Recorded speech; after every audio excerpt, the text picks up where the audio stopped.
A seguir, Hora da Notícia.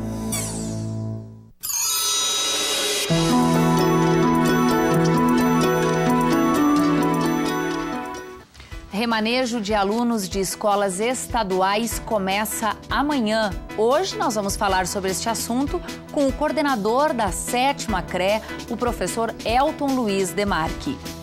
Integrantes de movimentos sociais da região se reuniram na UPF para discutir desigualdades raciais.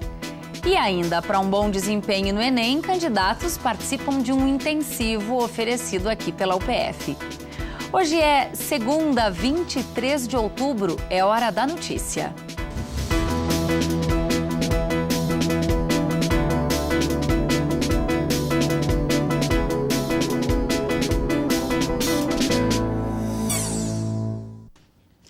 O Enem é uma das principais formas de acesso ao ensino superior em diversas instituições públicas e privadas do Brasil.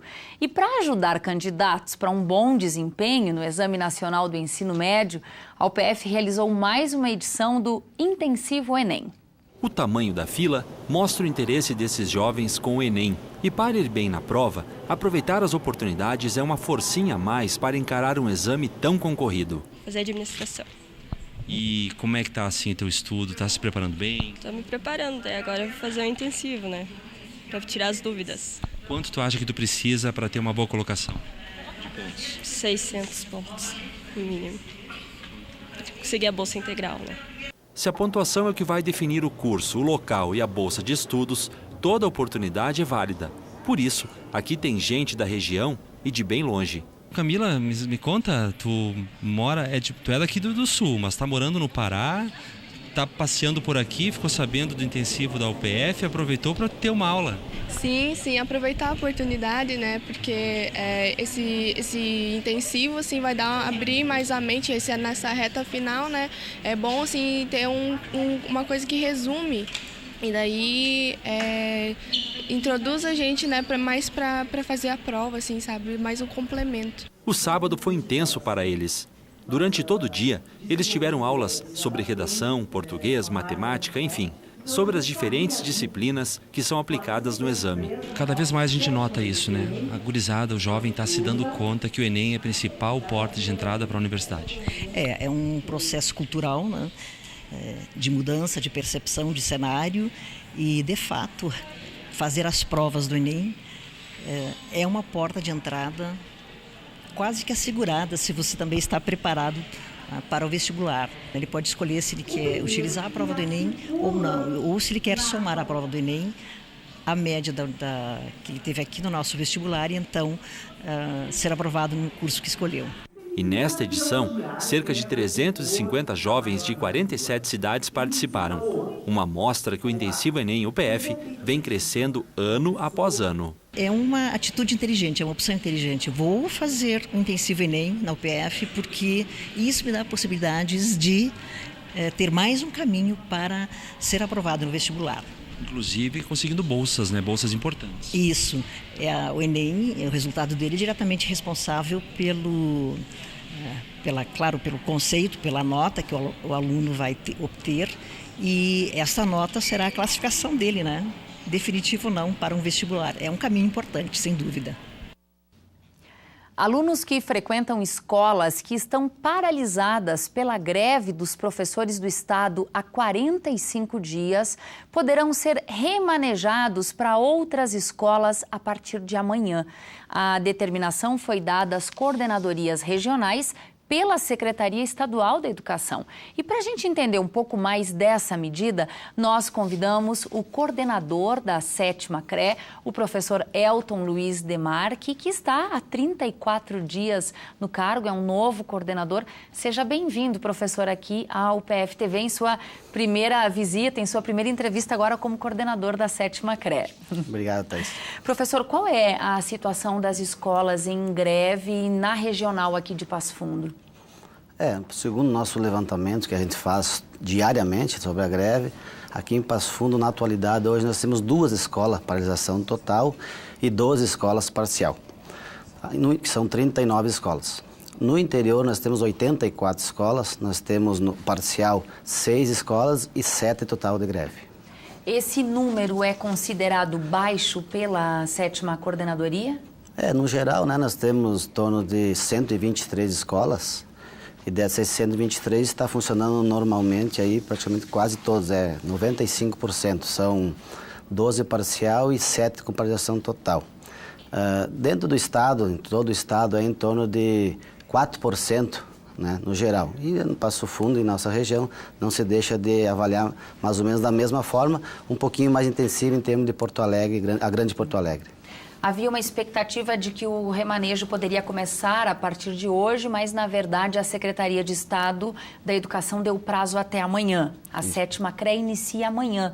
Essa medida, ela se aplica para quais situações? Para quais alunos? Ela se aplica para o 3º ano, né, que está prestes a prestar o vestibular aí, e também para os 9º ano que saem para os cursos técnicos. Então, isso é feito, que a gente fique bem claro, não é um remanejo automático. É um convite que a gente faz para os alunos, para os pais, é uma opção a mais para que o aluno não seja prejudicado, que o nosso objetivo é não prejudicar a educação e o aluno. Então, professor, a partir de amanhã, quem tem um filho nestas duas condições, nestas duas séries, qual é a orientação? Procurar a escola ou a 7ª CREA? É assim, dos 9º anos, a gente tem o central de matrícula, que fica aqui no Cine, então pode procurar a central de matrículas. E pós 3º anos vai ser procurada a escola que o aluno estava matriculado, que lá vai ter uma transferência, de repente, para ele, para outra escola mais próxima. Se precisa, então, da proatividade do aluno ou a 7ª CREA vai fazer os contatos? A gente está fazendo os contatos com as diretoras, né? Porque a orientação que nós temos que os colégios que estão funcionando, que as diretoras estão, e os que não estão funcionando vai ter a diretora igual, a vice-diretora, movimentando assim, essas para turmas. fazer a transferência. Se tem ideia, professor, de quantos estudantes aí podem vir a ser remanejados para que não percam o ano? Na nossa região aqui, em torno de 130 alunos, tanto no ensino no 9º ano, tanto com o 1º ano, mais ou menos, que a gente fez um levantamento desde sexta-feira, a gente está fazendo esse levantamento e hoje pela parte da manhã fica pronto, por isso que a gente, a partir de amanhã que a gente inicia, em torno de 130, 113 alunos nos 2 cursos. Bom, professor, você assumiu aí há pouco mais de um mês em um contexto de greve, de muitas lutas, ainda está tomando conhecimento de algumas situações. Vocês já discutem e quais as possibilidades de recuperação dessa paralisação, seja para a escola que paralisou totalmente ou parcialmente? Sim. O nosso secretário Ronald nos deu um calendário assim, que do dia até o dia 16 de outubro, quem voltasse às aulas, o calendário terminaria lá no dia 14 de janeiro. Então, isso é feito agora do dia 16 até o 23, essa semana, quando sair um novo calendário, provavelmente vai espichar, né, alongar mais essa data. É claro que os alunos não vão ter a mesma qualidade, porque às vezes vai mudar de escola, às vezes o calendário não vai fechar, os períodos vão ter que ser reduzidos, enfim. Mas esse é um calendário que todos os alunos estão dentro de uma grade lá, e é feito um contexto geral para ver se o aluno sair de uma escola e ir para outra, para que ele tenha um rendimento, né, para ele não prejudicar no futuro. Professor, e a possibilidade de férias em janeiro, retomar as aulas em fevereiro, iniciar um novo ano letivo em março, ela existe? Existe porque ela começa o dia 22, né, de fevereiro, o ano letivo de 2018. Então, como no dia 16 aqui já tinha um calendário para quem estava regularizado até o dia 14 de janeiro, então no dia 14 de janeiro até o dia 22 de fevereiro a gente tem um tempo ainda, né? Mas a gente espera que isso termine logo, essa greve, que volte embora, ela já está muito fraca e que a preocupação é grande com nossos alunos. Tá certo. Professor, muito obrigada pelas informações e uma boa semana de trabalho. Muito obrigada. Eu que agradeço. Muito obrigado. A licitação para a obra do aeroporto Lauro Cortes está mais próxima. É que o Ministério dos Transportes já analisou e aprovou a documentação pela qual a União vai transferir a responsabilidade deste processo para o governo gaúcho. Amanhã, o prefeito Luciano Azevedo tem audiência com o governador José Ivo Sartori quando a data de assinatura do convênio deve ser marcada. O projeto de ampliação do aeroporto prevê um investimento de quase 45 milhões de reais e inclui, entre outras coisas, a construção de um novo terminal e a ampliação das cabeceiras. As mudanças vão possibilitar que o aeroporto amplie sua capacidade de atendimento para 1 milhão de passageiros por ano. Até sexta, a UPF recebe o 7º Congresso Odontológico do Planalto e a 33ª Semana Acadêmica Odontológica. A abertura aconteceu esta manhã no Centro de Eventos. O congresso quer aprofundar o conhecimento das diversas áreas da odontologia para acadêmicos e profissionais a partir da educação continuada. O Coplan contará com cursos, palestras de curta duração e apresentações de trabalhos científicos na forma de painéis. Depois do intervalo, desigualdades raciais, tema de um encontro aqui na UPF com a participação de movimentos sociais de toda a região. Nós já voltamos.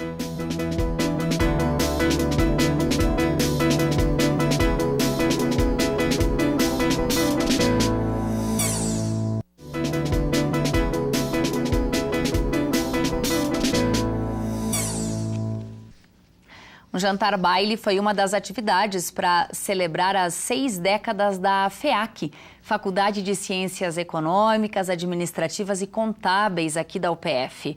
Homenagens a ex-reitores, ex-vice-reitores, ex-diretores e aos alunos das primeiras turmas marcaram o evento que aconteceu no Clube Comercial de Passo Fundo na sexta-feira, dia 20. A FEAC é uma das fundadoras da UPF, já que no ano que vem a UPF completa 50 anos e a FEAC tem 60. Em 6 décadas de trabalho, fazem parte da história da FEAC um leque de cursos de graduação e tecnólogos, também cursos de pós-graduação, lato e estricto sensu, focados, é claro, nas áreas das ciências da administração, econômicas e contábeis. Já pensou em se tornar mestre ou doutor na sua área? Cerca de 50 alunos aqui na UPF receberam um diploma na última sexta-feira. Veja só. É um papel que vale muito mais do que parece. É que ali está a comprovação de anos de estudo.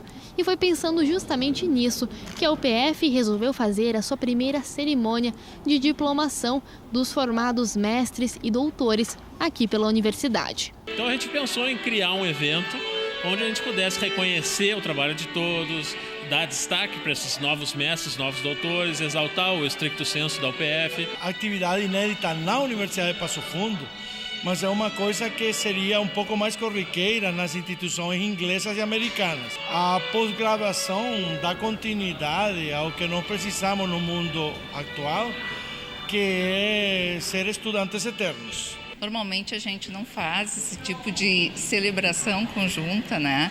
Mas se avaliou que seria importante e de fato é um momento que fecha um ciclo do grupo, fecha um ciclo desse momento e nós estamos muito felizes em poder fazer com todos os cursos. E essa comemoração também serve para lembrar que as inscrições para as novas turmas de especialização aqui da UPF já estão abertas. Nós temos vários mestrados e doutorados, nós somos a maior instituição de nível superior, contando aí com a graduação, mestrados e doutorados. Então é uma oportunidade ímpar para as pessoas virem fazer as suas formações, as suas complementações aqui, porque elas poderão continuar aperfeiçoando o seu conhecimento e tendo novas oportunidades. E a UPF de Carazinho realizou ontem o Domingo no Campus. Foi um dia de atividades para a população. Nesta edição, teve até uma feira ecológica com a final da Aquagincana, com mostras de trabalhos realizados por escolas e entidades do município. O Domingo no Campus também contou com apresentações artísticas. Participaram grupos de extensão da UPF, como Coral, Musicografia Braille e também o grupo de danças folclóricas.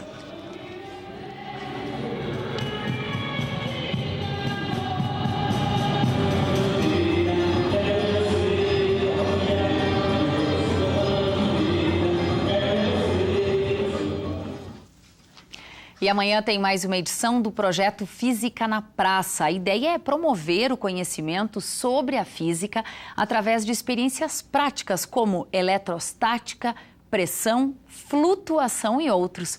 O projeto acontece das 7 às 10 da noite na Praça da Mãe, em Passo Fundo. Toda a comunidade está convidada. E a semana começou gelada. Passo Fundo registrou 3,8 graus nessa madrugada. A temperatura deve subir rápido e passar dos 25 graus nos próximos dias. Veja então a previsão.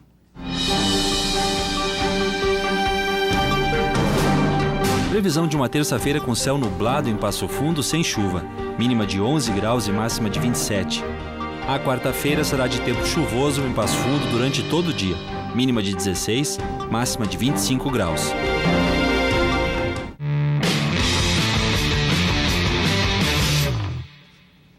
O fim de semana foi de muitas conquistas para os atletas apoiados aqui pela UPF. Olha só os resultados. Jardelino do Santos Fleck competiu nos Jogos Universitários Brasileiros em Goiânia. Ele ficou em 8º lugar na prova dos 10 mil metros e em 10ª colocação na de 5 mil metros.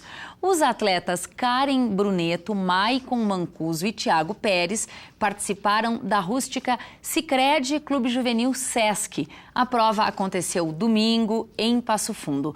Maicon foi campeão da categoria geral masculino, Thiago ficou em 5º lugar na mesma categoria. A Karen foi vice-campeã da categoria geral feminina. O ciclista Lorenzo Vutke disputou no domingo o desafio Planalto Médio de mountain bike em Passo Fundo e ficou em 3º lugar na classificação geral. Já o ciclista Ismael Vanin Giasson foi o campeão do Campeonato Gaúcho de Downhill. A 5ª etapa da competição foi em Carlos Barbosa.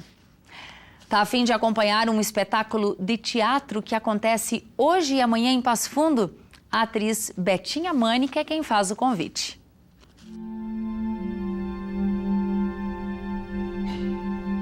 Oi, gente, eu sou a Betinha, do Teatro Depois da Chuva. Nós estamos em cartaz no Teatro Múcio de Castro com o espetáculo Os Bons Serviços.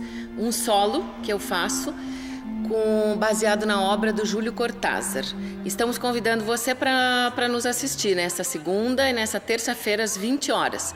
Teatro Múcio de Castro, como eu já falei, ingresso baratíssimo, R$10 e 5 para estudantes, idosos e classe artística. Até lá! Quando falamos em racismo, é comum pensar que é apenas contra negros, já que é uma realidade no Brasil. Mas o racismo é um preconceito contra a diferença de raças.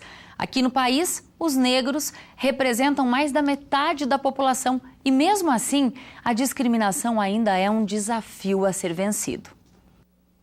Para começar a conversa, o professor doutor José Carlos dos Anjos trouxe um dado bem específico.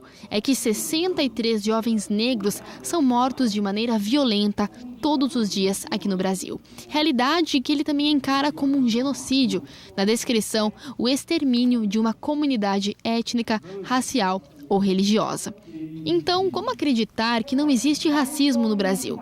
Afinal, por que os índices de violência contra esses jovens negros, por exemplo, são tão expressivos? E de que forma a sociedade brasileira pode mudar esse contexto? Em primeiro lugar, ele precisa entender o racismo como uma questão estrutural e não uma questão individual. É a sociedade brasileira, legada do pós-escravidão, que ficou estruturada para produzir sistematicamente desigualdade racial.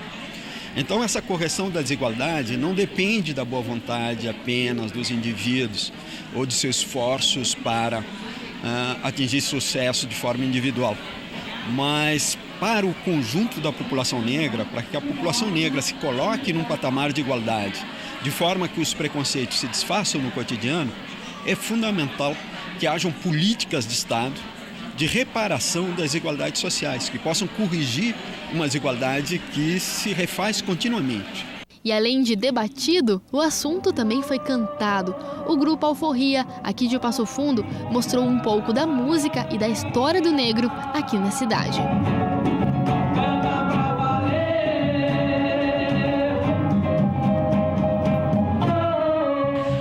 algumas pessoas não existe preconceito racial, mas a gente sabe que isso não é verdade.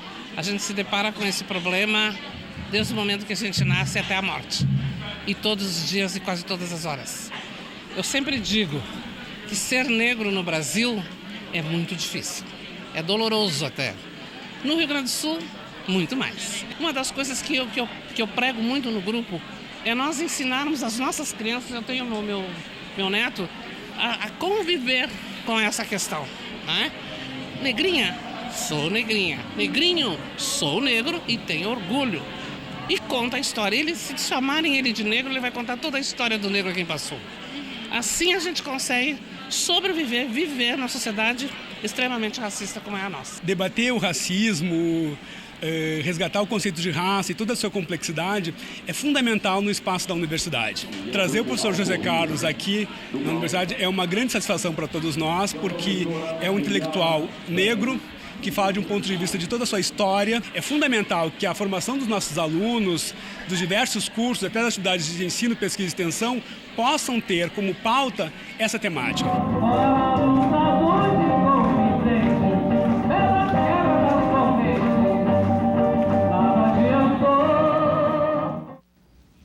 Essas foram as notícias de hoje. Nos acompanhe também pelas redes sociais.